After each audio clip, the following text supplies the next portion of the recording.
Walkers, roamers, biters. The zombies of The Walking Dead have many names, but they are all the ghoulish reminders of our dead friends and loved ones come back to stalk us forever. In The Walking Dead, zombies are everywhere, and a constant threat to our heroes.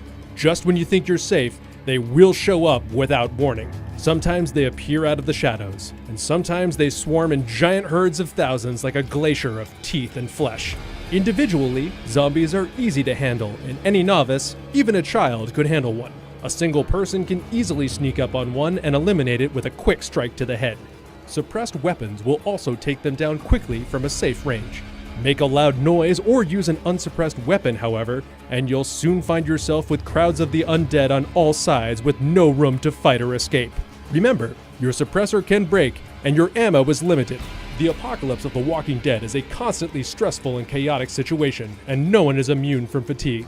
So traveling in a group is key to survival. Groups are great for staying on constant alert and managing herds of walkers. Good survivors use their surroundings and what's available to get by.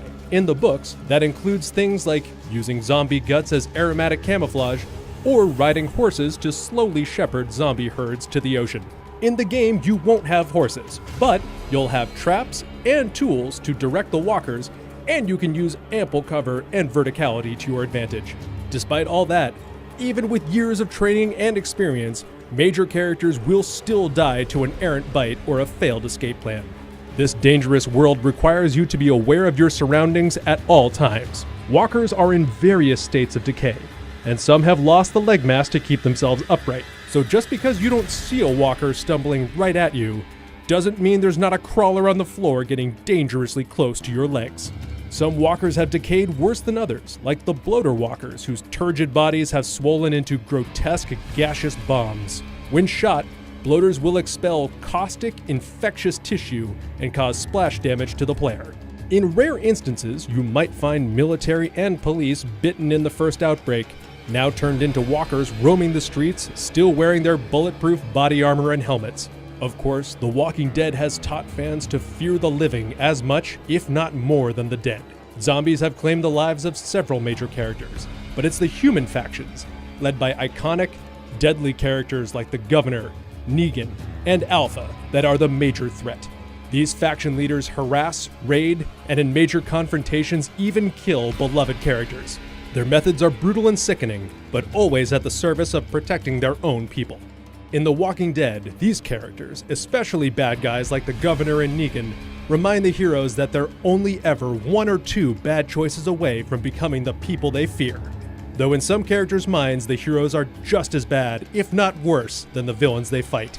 Overkill's The Walking Dead introduces us to Reyna, a crossbow-wielding bandit leader who commands the Family. The Family is a bloodthirsty faction of survivors who are constantly attacking our main character's camp in Georgetown. When the game begins, Reyna is using walker herds as siege weapons against the survivor camp in Georgetown. Though the use of walkers as weapons is ghoulish and the Family will kill to get what they want, their desperate tactics are from necessity. They need the supplies Georgetown has if they want to survive. You will encounter and fight Family faction members across Washington, D.C. These enemy types vary from lightly armored scouts who scurry around the city without any protective gear, to well-equipped heavy gunners decked out in body armor scavenged from sporting goods stores and police stations. These human enemies will force you to stay alert at all times and be ready to change your strategies on the fly. If you engage the Family in a gun battle, will you eliminate the humans first so you can focus on the approaching walkers? Or will you use the arrival of the zombies as cover to distract your enemies? There's no wrong way to play. Your post-apocalyptic adventure into The Walking Dead starts this November on PC and moves to consoles in early 2019. Survive as a team or try your luck alone, but once you're out there, keep your head on a swivel, know your exits, and remember, just because a person's not a zombie doesn't mean they're not trying to kill you.